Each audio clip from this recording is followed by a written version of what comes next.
Hoje eu vou contar para vocês a história do homem mais rico que já existiu no mundo. O homem que mais conseguiu acumular riquezas na história da humanidade. Comparando todos os tempos, o homem que mais conseguiu acumular patrimônio. Se a gente pegar e comparar os homens mais ricos do mundo que existem hoje, nenhum chega aos pés de John D. Rockefeller, o homem mais rico que já existiu na história do mundo. Mas afinal, quem foi John D. Rockefeller? De onde ele veio? Como foi a história de vida dele? O que ele fez para se tornar o homem mais rico que já existiu na história do mundo?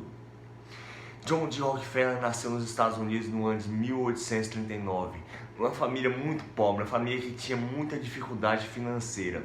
O pai de John D. Rockefeller praticamente abandonou a família, deixando ele, seus irmãos, todos crianças ainda, e sua mãe praticamente sozinhos, sem nenhum meio de subsistência, passando muitas dificuldades.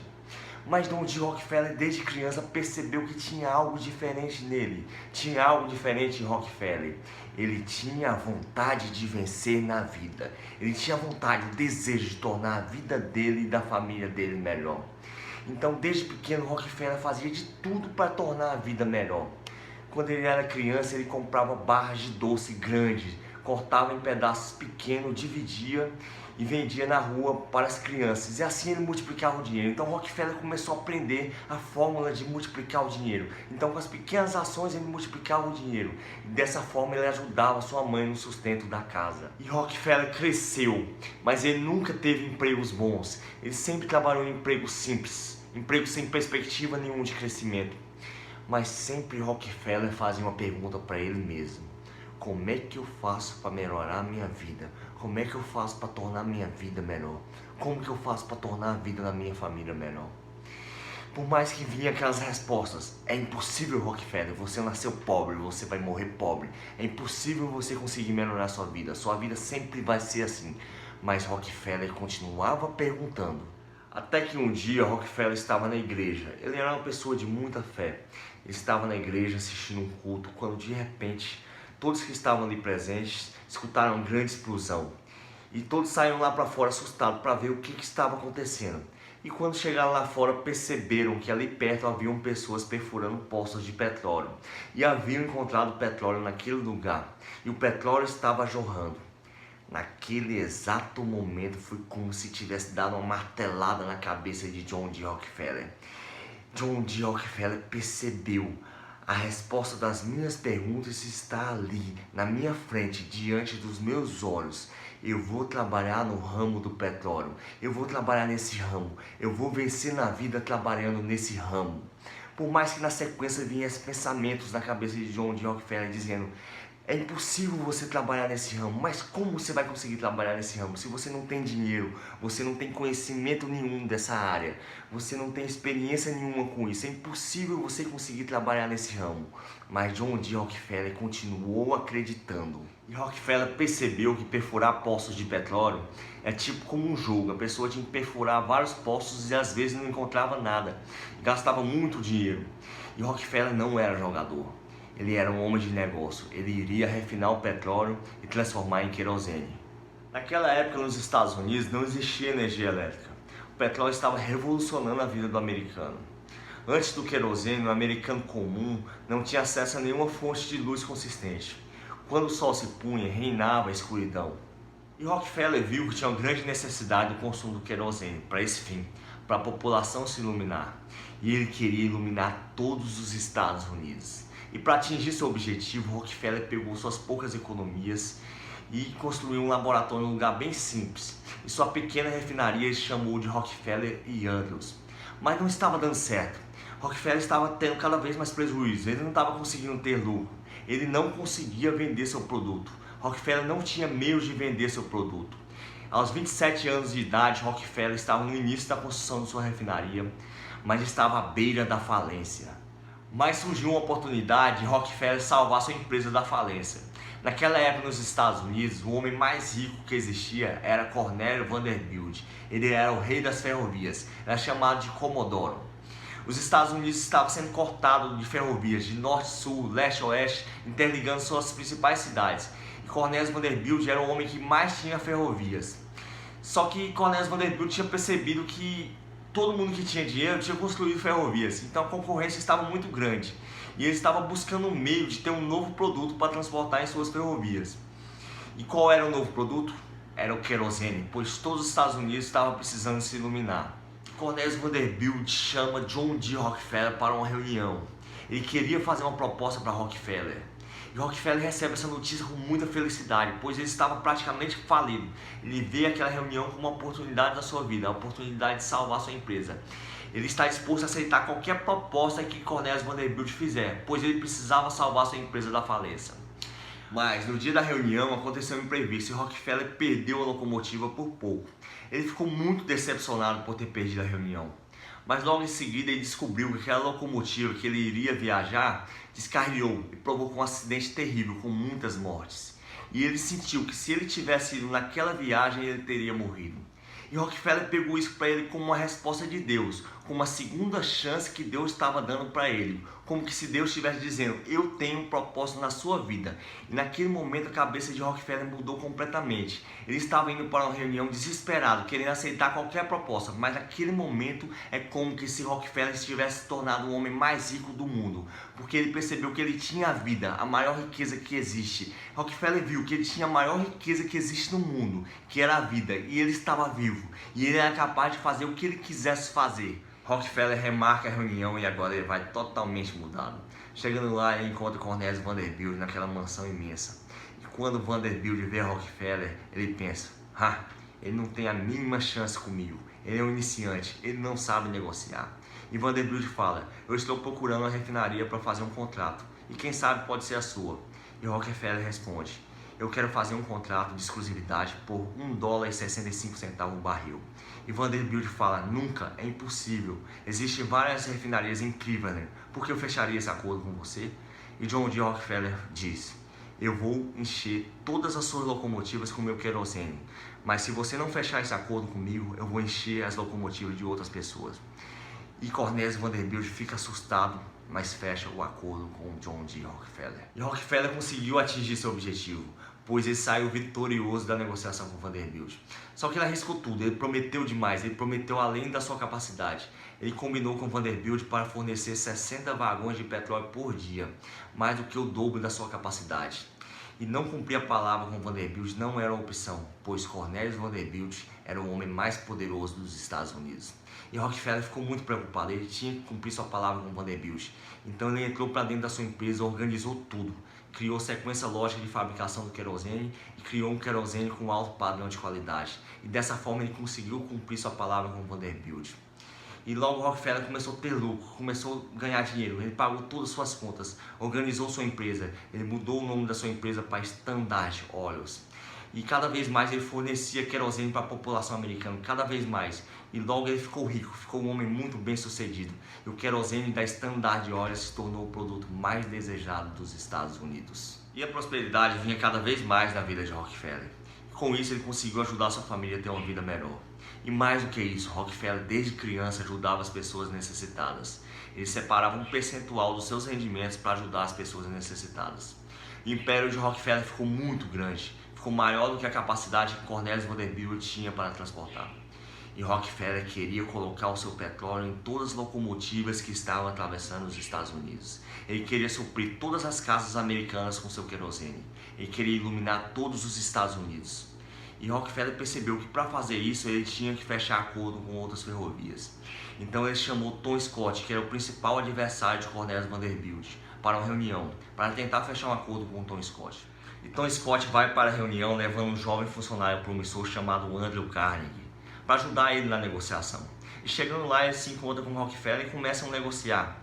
Depois de muita negociação, eles chegam num acordo. E esse acordo é muito vantajoso para John D. Rockefeller, porque agora ele consegue transportar toda a sua produção por um preço muito barato. Só que Cornelius Vanderbilt descobre esse novo acordo. E isso causa uma guerra imensa entre as ferrovias. Porque naquela época, o principal produto que era transportado nas ferrovias era o petróleo. E nenhuma ferrovia queria ficar de fora disso. E cada vez mais elas começam a guerrear entre si, baixando cada vez mais o preço do transporte do petróleo para John D. Rockefeller. E quem sai vitorioso nessa guerra toda? John D. Rockefeller, porque agora ele tem um transporte muito barato e consegue transportar toda a sua produção, suprindo todos os lares americanos. E John D. Rockefeller, cada vez mais ele tem lucro, cada vez ele tem mais lucro e aumenta o patrimônio. E John D. Rockefeller agora começa a comprar todas as refinarias concorrentes, porque ele tinha um objetivo muito simples. Ele queria ser dono de todas as refinarias dos Estados Unidos. É uma prática que antigamente era impossível de ser executada e hoje a gente conhece como monopólio. Então John D. Rockefeller queria ser dono de todas as refinarias dos Estados Unidos e ele era muito agressivo. Ele chegava nas refinarias, oferecia um preço para comprar. Se os donos da refinaria não quisessem vender, ele começava a minar aquelas refinarias com estratégicas econômicas. E até que aquelas refinarias começassem a passar muita dificuldade financeira. Então os donos voltavam até John D. Rockefeller para oferecer de novo para vender. Aí John D. Rockefeller baixava o preço ainda mais na refinaria e comprava elas por um preço muito barato.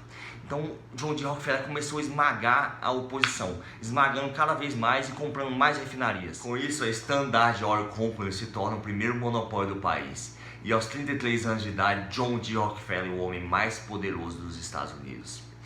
Mas Cornelius Vanderbilt percebe que ele não pode continuar aquela guerra com Tom Scott. Então ele chama Tom Scott para uma reunião para pôr fim naquela guerra entre as ferrovias. E eles chegam no acordo, eles formam uma aliança inesperada. Naquele momento eles decidem que não vão transportar mais nenhum produto de John D. Rockefeller. Eles firmam um acordo que não vão transportar mais nenhum produto de John D. Rockefeller. E Rockefeller recebe aquela notícia com uma declaração de guerra. E Rockefeller começa a perguntar para si mesmo: como que eu posso transportar meu produto sem as ferrovias? Como que eu posso transportar meu petróleo sem as ferrovias?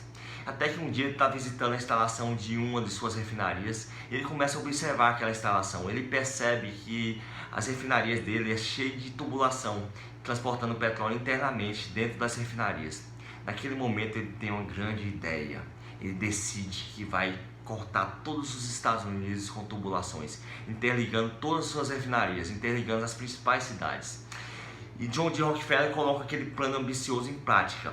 Ele constrói tubulações por todos os Estados Unidos, transportando o seu petróleo. Rockefeller revolucionou o transporte do petróleo com a invenção do oleoduto, tirando de uma vez por todas as ferrovias daquele mercado. Só que aquela atitude de Rockefeller teve uma reação terrível, pois existiam muitas ferrovias e agora poucos produtos para serem transportados. As ferrovias quebraram, ocorreu uma demissão em massa nos Estados Unidos. O ano era 1873 e foi a primeira grande depressão americana. Uma crise como nunca tinha se visto antes. Pessoas desempregadas, pessoas na rua sem esperança, pessoas sem perspectiva nenhuma de vida. A Bolsa de Valores fechou por 10 dias. Foi uma cena muito triste de se ver. E Rockefeller viu aquilo como uma oportunidade. Ele começou a comprar todas as refinarias concorrentes por preço de banana. Quando termina a Grande Depressão, John D. Rockefeller havia criado o maior império corporativo americano. Rockefeller acreditava que o jogo da indústria era o lugar para a sobrevivência do mais forte, e ele era o mais forte. E aos 82 anos de idade morre Cornelius Vanderbilt, o rei das ferrovias, o Comodoro. Mas ainda existiam dois adversários para Rockefeller, Tom Scott e seu protegido Andrew Carnegie. Eles não aceitam se render sem lutar. E Rockefeller era obrigado a utilizar uma ferrovia de Tom Scott, a ferrovia que ia até Pittsburgh, pois ele não tinha tubulação nesse lugar. E Tom Scott decide ir mais além. Tom Scott decide entrar no ramo do petróleo. Ele quer construir uma tubulação somente para ele. John D. Rockefeller encara isso aí como uma declaração de guerra. Marca uma reunião com Tom Scott. Chegando lá, Rockefeller fala para Tom Scott que se ele não sair do ramo do petróleo, ele vai tirar todas as suas operações da ferrovia de Tom Scott. Ele vai procurar outra ferrovia para transportar suas cargas. E Tom Scott sorri e fala para Rockefeller que não existe nenhuma outra ferrovia que liga Pittsburgh a Nova York. E Rockefeller fica muito chateado. E Rockefeller vai para o seu escritório. Chegando lá, ele decide fechar sua refinaria de Pittsburgh, o que causa um prejuízo imenso para Rockefeller, mas ele está mais preocupado em vencer a oposição. Sem o petróleo de Rockefeller, Tom Scott não aguenta a pressão e passa por uma grande crise financeira. E em 1881, Tom Scott morre, derrotado, humilhado e falido. Mas Andrew Carnegie promete vingar seu mentor. A partir daí, Andrew Carnegie percebe que o futuro não está mais nas ferrovias, o futuro está no aço, e ele monta uma siderúrgica para ele. E cada vez Andrew Carnegie se dá muito bem nesse ramo, pois ele ajuda a construir um novo Estados Unidos, um Estados Unidos cheio de prédios e arranha-céus, um Estados Unidos com crescimento vertical. E Andrew Carnegie fica cada vez mais poderoso e mais rico. E para selar de vez seu poder, Andrew Carnegie monta o Carnegie Hall, um centro de encontro da alta sociedade americana.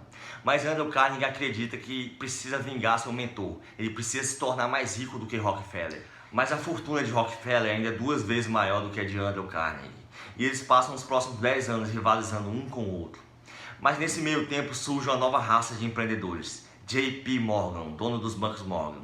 JP Morgan começa a financiar Thomas Edison e cria uma linha de distribuição de energia elétrica por todos os Estados Unidos. Eles começam a levar a eletricidade para todas as casas americanas. E John D. Rockefeller se sente muito ameaçado com isso. Ele não quer deixar a eletricidade se espalhar. Então Rockefeller lança uma campanha publicitária tentando queimar a imagem da eletricidade. Ele quer passar para a população que a eletricidade é muito perigosa e até letal. Mas John D. Rockefeller não consegue obter êxito nessa campanha publicitária e a eletricidade se espalha por todos os Estados Unidos. Rockefeller viu que todo o império que ele havia construído agora está ameaçado, pois o querosene se tornou um produto ultrapassado. E Rockefeller começa a perguntar qual seria um novo produto para substituir o querosene. E Rockefeller vê que no refino do petróleo sobrava um resíduo muito tóxico e volátil chamado gasolina, que não servia para nada. E ele contrata uma equipe de cientistas para descobrir uma finalidade para a gasolina. Depois de muitos estudos e pesquisa, surge um motor a combustão. E o combustível para alimentar esse motor era a gasolina. Logo, havia vários motores em todas as fábricas e Rockefeller fornecia gasolina para todas essas fábricas. Quando se coloca um motor sobre rodas, surge o que se chamava carruagem sem cavalo, o que hoje conhecemos como carro ou automóvel. E Rockefeller percebe que a gasolina vai ser muito maior do que o querosene. E Rockefeller estava no momento perfeito, pois ele era proprietário do maior suprimento mundial de gasolina. O século XX se iniciava e Rockefeller decide rivalizar diretamente com o Andrew Carnegie. Ele compra uma jazida de ferro que era desprezada por Andrew Carnegie, porque Andrew Carnegie acreditava que aquela jazida, o ferro existente nela, não era bom, era de péssima qualidade. Mas Rockefeller prova o contrário, ele compra aquela jazida e começa a fornecer ferro para as siderúrgicas concorrentes de Andrew Carnegie. Logo, Andrew Carnegie sente um baque violento, pois seu lucro cai lá embaixo. Sentindo a fraqueza de Andrew Carnegie, John D. Rockefeller decide um plano muito mais ousado. Ele decide construir uma indústria siderúrgica gigante, capaz de rivalizar com tudo que Andrew Carnegie havia feito antes. Carnegie fica muito preocupado e marca uma reunião com Rockefeller. Chegando lá, Andrew Carnegie fala para Rockefeller sair do ramo da siderúrgica. E Rockefeller fala que não vai sair. E Andrew Carnegie faz uma proposta para Rockefeller. Fala que se Rockefeller sair do ramo da siderúrgica, ele vai comprar todo o minério de ferro de Rockefeller. E Rockefeller aceita aquela proposta, pois aquela negociação foi uma das melhores negociações da vida de Rockefeller, pois ele obrigou Andrew Carnegie a comprar um minério de ferro que ele desprezou antes e que ele não dava nenhum valor, e ele pagou um preço absurdo naquele minério de ferro. Depois disso, Andrew Carnegie toma uma decisão inesperada. Ele decide que não quer competir com Rockefeller pelo resto de sua vida. Então Andrew Carnegie decide vender a sua indústria, a Carnegie Steel Company, para JP Morgan. E com essa venda, Andrew Carnegie se torna o homem mais rico do mundo, com uma fortuna pessoal avaliada em 310 bilhões de dólares. Enquanto isso, o governo abre processo contra John D. Rockefeller, um processo contra monopólio. E John D. Rockefeller não aceita receber intimação, ele começa a fugir por todos os Estados Unidos. E o governo começa a perseguir Rockefeller, e Rockefeller cada vez mais fugindo. Só que um dia Rockefeller sabe da notícia que seu primeiro neto havia nascido. Naquele momento, Rockefeller lembra de quando ele era criança e seu pai havia abandonado. E Rockefeller pensa que não pode abandonar o seu neto e decide voltar para casa. E lá ele vê o seu neto, recém-nascido, mas também recebe a intimação do governo. O governo processa John D. Rockefeller por monopólio e o obriga a dividir a sua empresa, a Standard Oil Company, em 34 novas empresas. Rockefeller perdeu o processo no tribunal, mas suas 34 novas empresas que surgiram deram para Rockefeller mais dinheiro do que nunca antes ele havia ganhado na história. E para consolidar de uma vez por todas o império de Rockefeller, surge um novo empreendedor chamado Henry Ford. Henry Ford populariza o automóvel, torna viável que cada cidadão comum americano tenha um carro. E com isso Rockefeller começa a abastecer todos os carros americanos. Rockefeller ultrapassa Andrew Carnegie e se torna o homem mais rico que já existiu na história do mundo, chegando a refinar cerca de 90% do petróleo mundial e com uma fortuna avaliada em 660 bilhões de dólares. Mas Rockefeller percebe que o tempo passa muito rápido e que a vida é curta e que o tempo dele está acabando. E ele descobre que acumular riqueza para si não faz sentido. E agora ele começa uma competição diferente com o Andrew Carnegie. A competição de quem doa mais, quem ajuda mais as pessoas. E eles começam a distribuir sua riqueza pelo mundo. Mas até nessa competição, John D. Rockefeller sai vitorioso, porque ele viveu 13 anos mais do que Andrew Carnegie. E John D. Rockefeller criou a Fundação Rockefeller, que ajudou na saúde pública por diversos países do mundo. Durante toda a sua vida, Rockefeller doou o equivalente a 100 bilhões de dólares nos valores atuais. No dia 23 de maio de 1937, com 97 anos de idade, morre John D. Rockefeller, um homem que nasceu na pobreza absoluta, mas sempre sonhou, sempre acreditou que podia tornar sua vida melhor, e acreditou que não existia impossível, ele fez da sua maneira, cometeu vários erros como qualquer ser humano, mas se tornou o homem mais rico que já existiu na história do mundo.